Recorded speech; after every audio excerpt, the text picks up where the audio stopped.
I'm going to tell you why Porsche Taycan is the best electric vehicle, but I'm also going to mention why you need to think twice before you purchase one.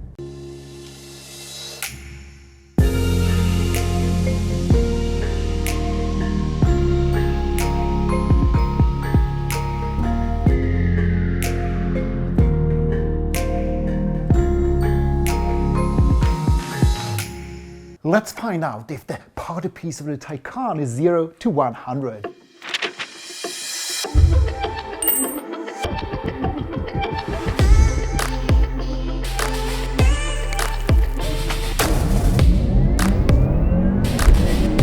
Someone needs to explain for me when you need a launch control. Instead, let us talk about some relevant things regarding the Taycan. 630 kilo, that's the weight of the battery pack in the Taycan. Fitted in the Taycan Turbo is a 93.4 kilowatt hour battery, but 12% is actually blocked for the owner.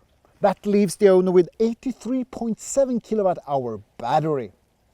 Before we get into why Porsche has blocked 12% of the battery capacity for the owner, we need to get some facts straightened out first. When you lift up your foot from the throttle and apply brake, then the caliper will not start work. Instead, regeneration through the electric engine will start up to 0.36 G. And remember, this also applies to the e-hybrid products from Porsche.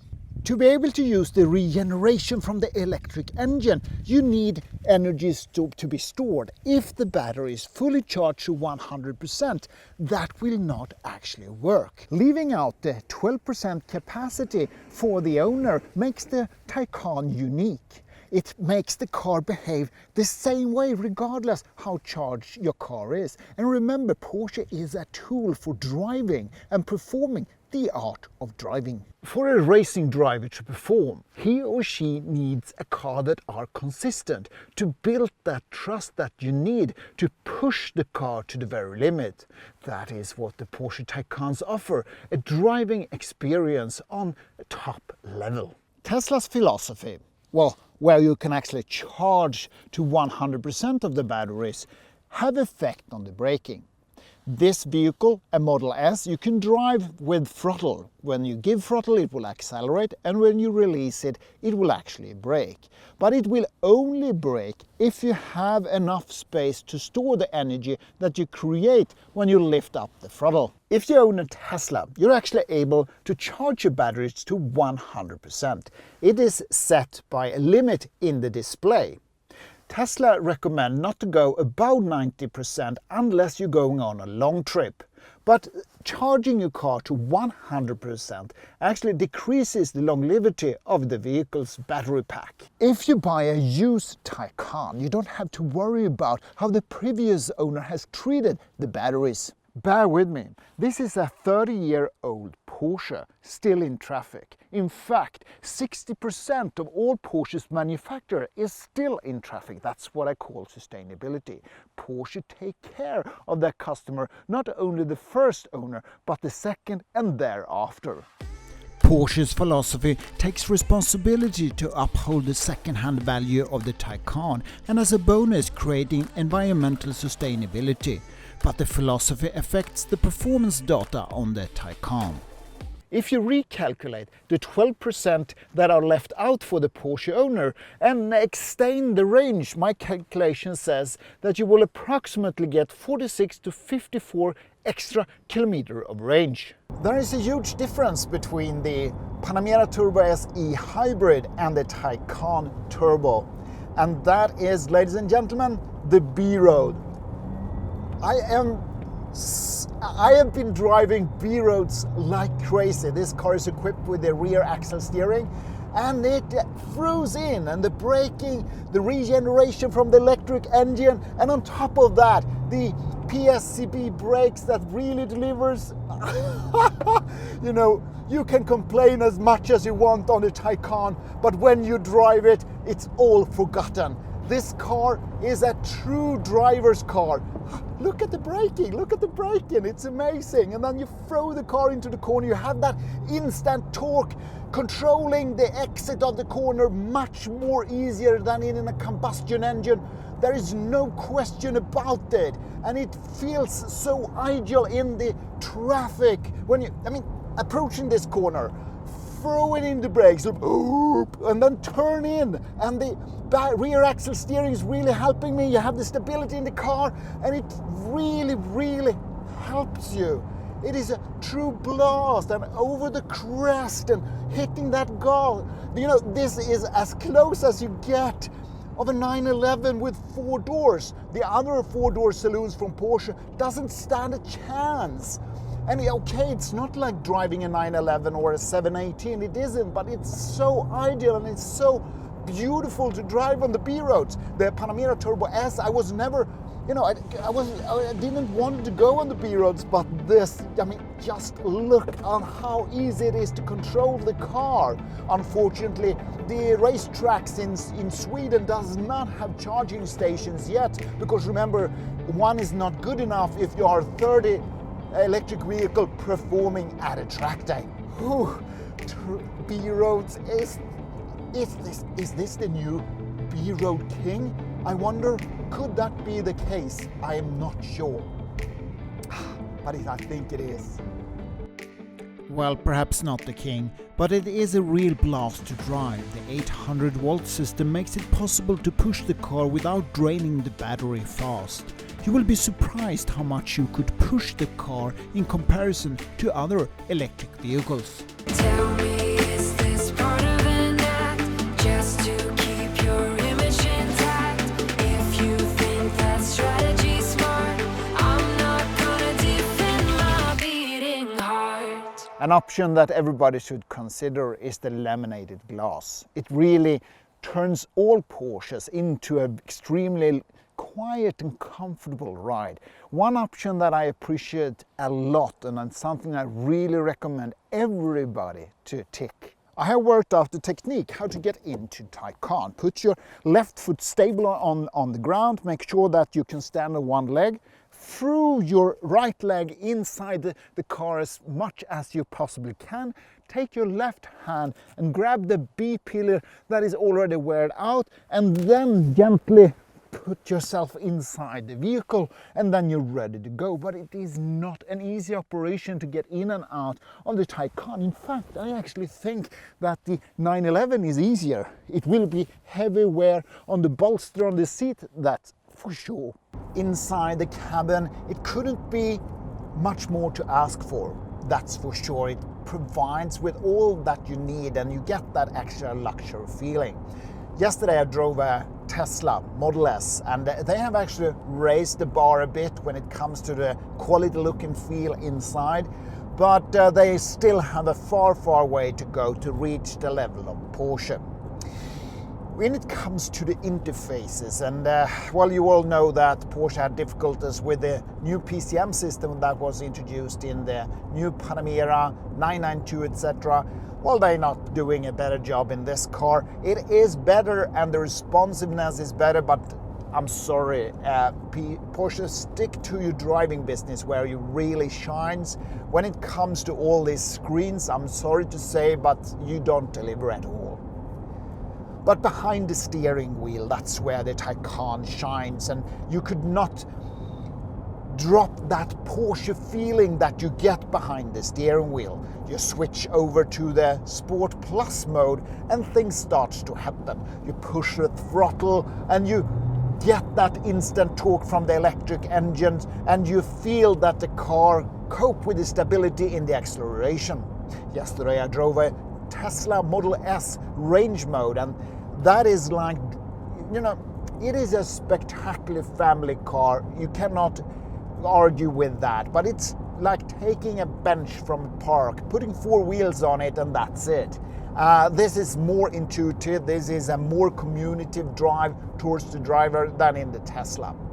But the Tesla is much more practical. It is larger. You can easily fit more people behind here, because if you look at the rear seats, what can I say? It's not that pleasant to be on the back seat of the Taycan. This is a very small car. But it's all forgiven when you start to drive the car, and you can throw as many negatives towards this car as I also do. but when you drive it, that's where the car shines, and it's no question about it. That's just how it is. I'm so sorry, but this could be an overpriced jewelry. What I mean is that it looks beautiful, but you cannot use it for anything. In Sweden at least, tracks does not have charging station for participants if you want to do a track day. If you want to go long trips, it's maximum 300 kilometers and you need to have a charging station at your destination. You could go to your work back and forth, but a bike can do that for you. You know, that leaves this car with the biggest issue of them all, the price. It takes less energy and capacity to develop an electric engine, regardless what other people are telling you. That's just a true fact. Yes, the batteries is expensive to buy, but then again, more than 50% of the car is done. Therefore, I have difficulties to pay the prices for any electric vehicle. And knowing that Volkswagen ID.3 will be introduced to the market for a price of 36,000 euros, well, that makes this car and Teslas and others too expensive.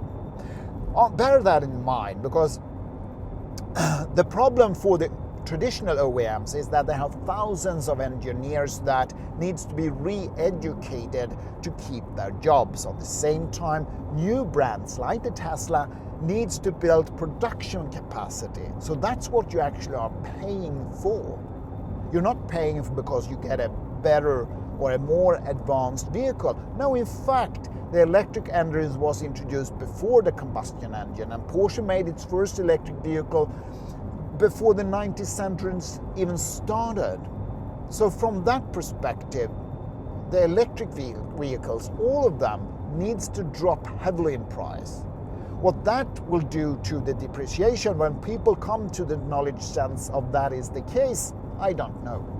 For me, this is one of the most beautiful cars you can buy today, together with the 718 Spider. Thank you, Porsche, for being that bold to keeping so many attributes from the concept car. I would like to address this area that has been dramatically changed. The ceiling has been higher a bit to be able to fit two people in the back. Also, the end line of the car, if they have followed through with the lines, well, then the trunk had been even smaller. I have never experienced before that Porsche applies something on the car that does not have a function. In this case, it looks like a ventilation exit, but it is a pure design element, and I thank Porsche for doing that, because it is really beautiful with these bulgous lines on the doors. All cars today pretty much looks the same. I think Porsche distinguished themselves quite rapidly with the design of the Taycan. A good example is the new headlamp that has that depth and feel that follows through the design. It's not just the look. Porsche Dynamic Light System Plus on Cayenne, Panamera and now Taycan is a piece of art. Look how beautiful the system tracks other cars in the dark. This is where the Taycan shines behind the steering wheel. The comfort level in the car are at such a high level. The illuminated glass helps out the cabin to be extremely quiet. The 18-way comfort seat are spectacular, and the headrest could be adjusted perfect to your odd body. And this compensates for the, let's say, a bit difficulties to get in and out the Taycan, because when you are seated, you have your lifetime, or you have the joy of your lifetime, so to say. Looking at the design, I cannot help to see the similarities between the Porsche 944 and the Taycan. The roof lines are pretty much the exact same. And when I see this car parked side by side, it feels like they have the same height.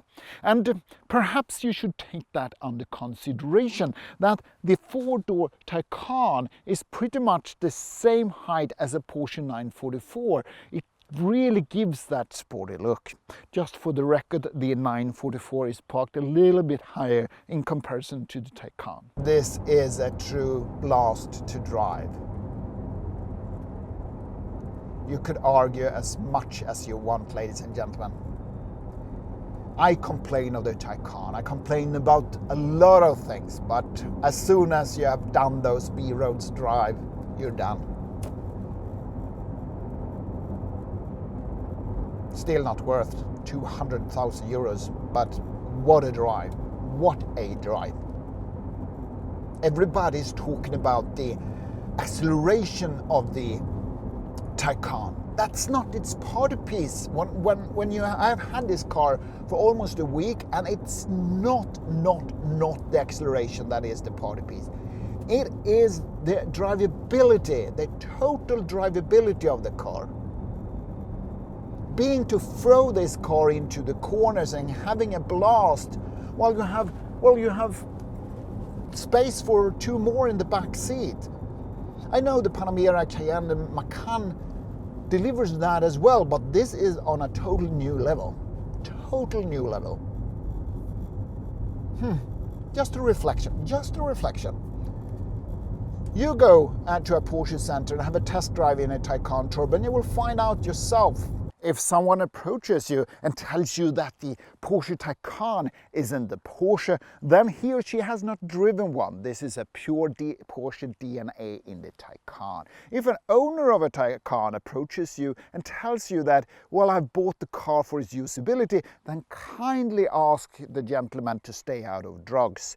I will not purchase the Taycan. It's simple. I have too much rational thinking in my head to buy it, and I don't think I have the financial strength because it will depreciate at least second and third year. But I will buy a Taycan, but as a second, third or fourth owner, and then I will have a jewelry in my garage.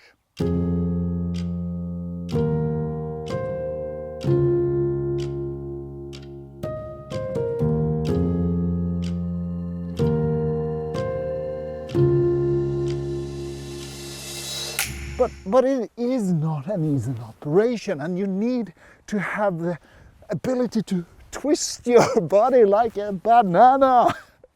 I'm done filming. 3% left in the battery. Let's charge it for an hour and then hit for Porsche Center. Let's hope I reach the fast charger. How about that range anxiety? Ugh.